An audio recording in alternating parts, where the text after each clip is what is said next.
20장 19절에서 23절까지의 말씀입니다.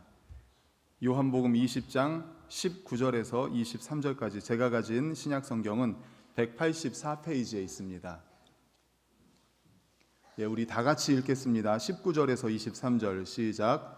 이날 곧 안식 후 첫날 저녁 때에 제자들이 유대인들을 두려워하여 모인 곳의 문들을 닫았더니 예수께서 오사 가운데 서서 이르시되 너희에게 평강이 있을지어다. 이 말씀을 하시고 손과 옆구리를 보이시니 제자들이 주를 보고 기뻐하더라. 예수께서 또 이르시되 너희에게 평강이 있을지어다. 아버지께서 나를 보내신 것 같이 나도 너희를 보내노라. 이 말씀을 하시고 그들을 향하여 숨을 내쉬며 이르시되 성령을 받으라. 너희가 누구의 죄든지 사하면 사하여질 것이요 누구의 죄든지 그대로 두면 그대로 있으리라 하시니라. 아멘. 할렐루야. 아멘. 우리 주변에 계신 분들과 할렐루야 예수 부활하셨습니다 하고 인사하겠습니다. 할렐루야 예수 부활하셨습니다. 할렐루야 예수 부활하셨습니다. 예수 부활하셨습니다. 할렐루야. 가장 기쁜 날이죠. 예수님이 부활하신 날. 예수님의 부활이 있기 때문에 우리의 부활도 있는 것입니다. 오늘은 요한복음 20장 19절에서 23절을 본문으로 부활하신 주님의 소원이라는 제목의 말씀으로 함께 은혜를 나누고자 합니다. 주님은 골고다 십자가 싸움에서 사단과 죽음의 권세를 꺾고 당당하게 승리하셨습니다. 이 승리를 축하하고 기념하는 날이 바로 오늘 부활절입니다. 오늘은 이러한 부활절을 맞이해서 부활하신 예수 그리스도께서 우리에게 바라는 소원이 무엇인지를 우리 함께 살펴보도록 하겠습니다. 첫 번째는 우리가 부활의 사실을 믿기를 소원하십니다. 마가복음 16장 11절을 보면 주님의 제자들은 주님이 부활하셨다는 기쁜 소식을 거듭해서 듣고도 그 사실을 쉽게 믿으려고 하지 않았습니다. 우리 마가복음 16장 11절 같이 읽겠습니다. 시작. 그들은 예수께서 살아나셨다는 것과 마리아에게 보이셨다는 것을 듣고도 믿지 아니하니라. 아멘. 예수께서 살아나셨다는 것과 마리아에게 보이셨다는 것을 듣고도 믿지 않았다는 것입니다. 죽은 자가 다시 산다는 것이 제자들에게는 납득할 수 없는 일이었기 때문입니다. 그러나 예수님께서는 생전에 죽은 자를 3번이나 살리는 기적을 베푸셨고 또 당신께서도 죽었다가 3일 만에 다시 부활하실 것이다 라는 사실을 거듭 말씀하셨습니다. 그런데도 제자들은 주님의 부활 소식을 믿지 못하였습니다. 때문에 예수님께서는 그들의 믿음 없고 그 마음의 완악함을 꾸짖으실 수밖에 없었던 것입니다. 제자들 중에 예수님의 부활을 가장 믿지 못한 제자가 누구였죠? 도마죠. 도마. 우리가 잘 아는 대로 도마입니다. 다른 제자들이 주님의 부활을 한결같이 증언해도 나는 못 믿겠다. 예수님이 오셨어요. 내가 그 못 박힌 못 자국에 손을 대보고 집어 넣어보고 창에 찔린 옆구리를 직접 손을 대봐야지만이 나는 믿겠다 라고 이야기했습니다. 그때 주님께서 도마에게 찾아오셔서 말씀하십니다. 요한복음 20장 27절 다 같이 시작. 도마에게 이르시되 내 손가락을 이리 내밀어 내 손을 보고 내 손을 내밀어 내 옆구리에 넣어보라. 그리하여 믿음 없는 자가 되지 말고 믿는 자가 되라. 아멘. 예수님이 직접 도마 앞에 나타나셔서 이렇게 말씀하신 거예요. 내 손가락을 이리 내밀어서 내 손을 봐라. 이 못자국 난 손을 봐라. 그리고 창에 찔린 내 옆구리에 손을 직접 넣어봐라. 부활하신 주님께서는 오늘도 현대판 도마에게 이렇게 말씀하십니다. 밑에서 두 번째 줄 그리하여부터 같이 읽겠습니다. 시작. 그리하여 믿음 없는 자가 되지 말고 믿는 자가 되라. 할렐루야. 아멘. 현대판 도마에게 이렇게 말씀하십니다. 믿음 없는 자가 되지 말고 믿는 자가 되라. 믿음 없는 자가 되지 말고 믿는 자가 되라. 사랑하는 우리 반석교회 모든 성도님들, 믿음 없는 자가 되지 마시고 믿는 자가 되시기를 간절히 축원합니다. 아멘. 아멘. 그렇다면 사람들이 주님의 부활을 믿지 못하는 이유가 무엇일까요? 그것은 산 자를 죽은 자 가운데서 찾으려 하기 때문입니다.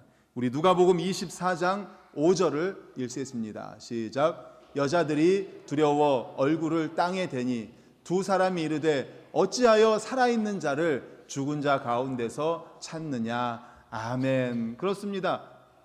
우리 주님은 살아계신 주님이십니다. 죽은 자의 하나님이 아니라 산 자의 하나님이십니다. 따라서 하나님이신 예수님은 죽으실 수가 없습니다. 그런데 죽은 자 가운데서 산 자를 찾는 거예요.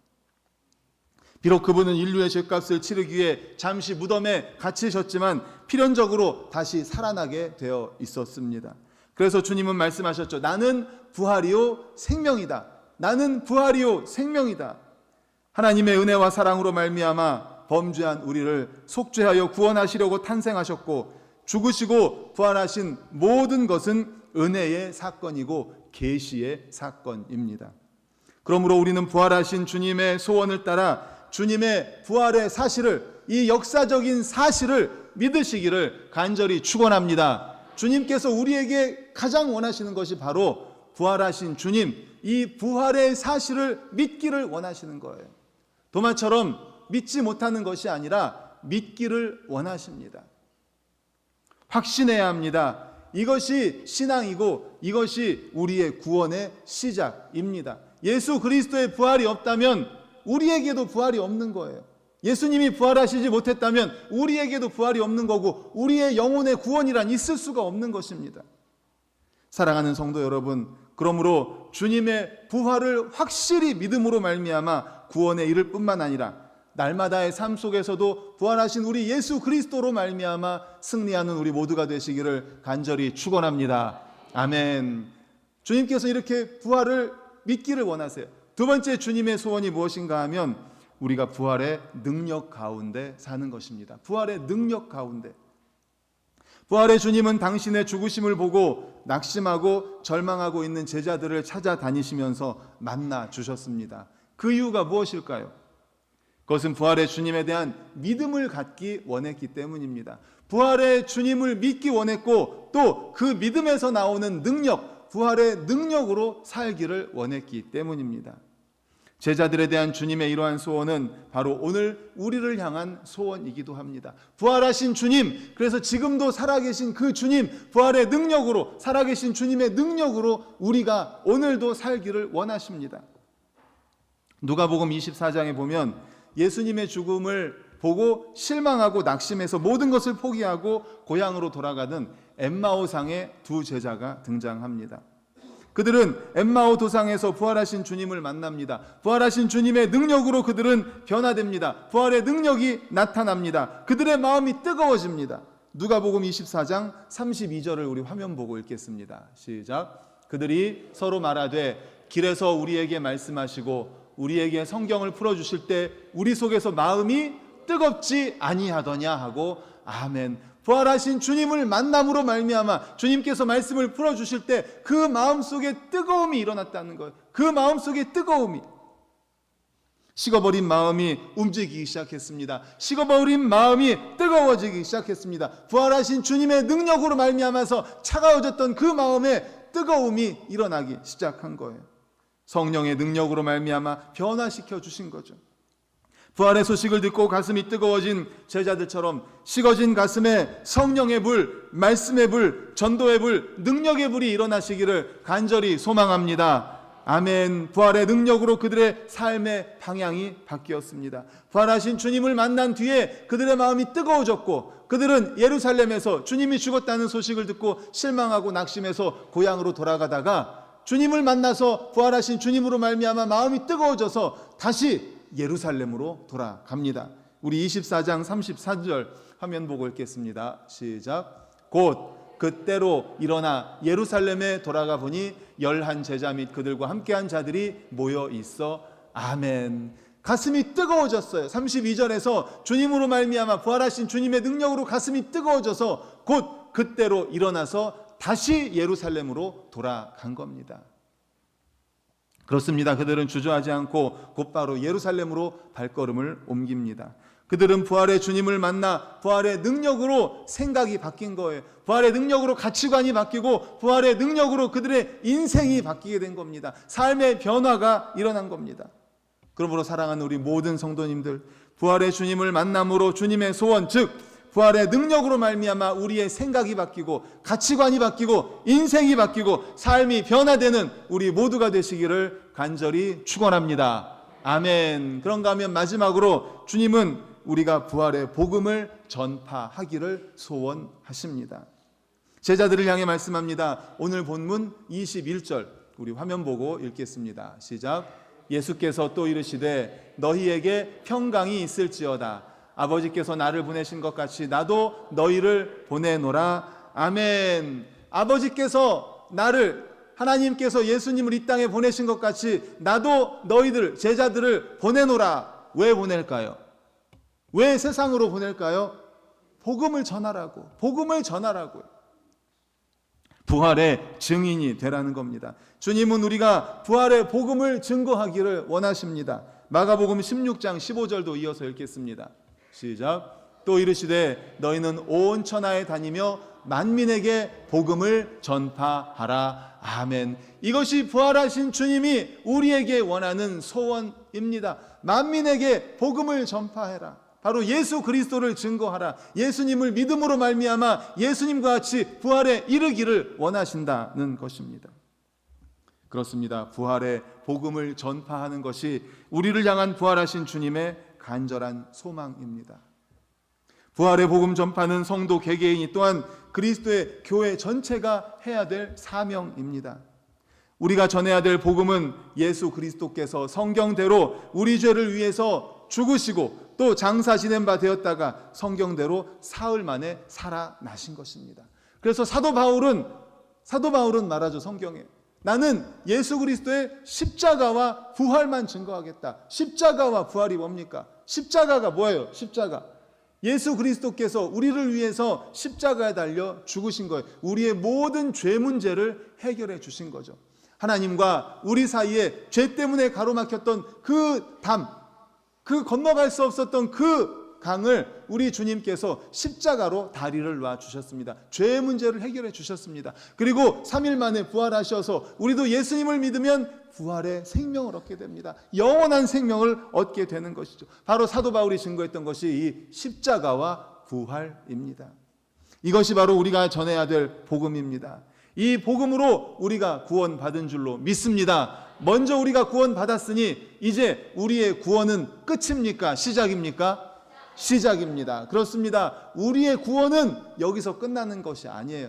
아, 그래, 내가 예수 그리스도로 말미암아 구원받았으니까 됐다, 끝! 이게 아니라 이제 우리로 하여금 주님께서 구원하신 이유는 바로 우리를 통해서 다른 많은 영혼들을 구원하라고, 많은 생명들에게 복음을 전하라고, 부활의 주님을 전하라는 뜻입니다.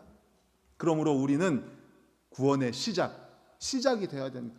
복음의 통로가 되어야 되는, 구원의 통로가 되어야 되는 거예요. 우리를 향한 부활하신 주님의 기대는 오늘도 죽으심과 부활이 있는 복음, 죽으실 뿐만 아니라 다시 사시기도 하신 예수 그리스도를 우리가 먼저 믿고 당당하게 전파하는 겁니다. 부활의 복음을 증거하는 거예요. 그러므로 사랑하는 모든 성도님들, 주님의 부활을 믿을 뿐만 아니라 주님의 부활을 당당하게 나아가 증거하는 우리 모두가 되시기를 간절히 축원합니다. 아멘. 이제 말씀을 정리합니다. 우리는 영광 중에만 계신 예수 그리스도를 믿는 것이 아닙니다. 그렇다고 죽으시고 다시 살지 못해서 썩어 없어진 예수님을 믿는 것도 아닙니다. 동정녀 마리아에게서 탄생하셨고 십자가에서 죽으셨고 장사 지낸 바 되셨다가 3일 만에 다시 살아나시고 부활하신 예수 그리스도, 복음이신 예수 그리스도를 믿는 것입니다. 그러므로 이 믿음 없는 시대에 부활의 주님을 믿었으니 이제 부활의 복음을 들고 나아가 증거하십시다. 먼저 우리에게 믿음이 있어야 돼요. 부활하신 주님에 대한 믿음이 있어야 돼요. 그리고 가슴이 뜨거워져서 다시 예루살렘으로 돌아갔던 그 엠마오상의 제자들과 같이 부활의 능력을 우리가 힘입어서 당당하게 나아가서 부활의 복음을 증거하는 우리 반석교회 모든 성도님들 되시기를 간절히 축원합니다. 아멘. 기도하시겠습니다. 하나님 아버지,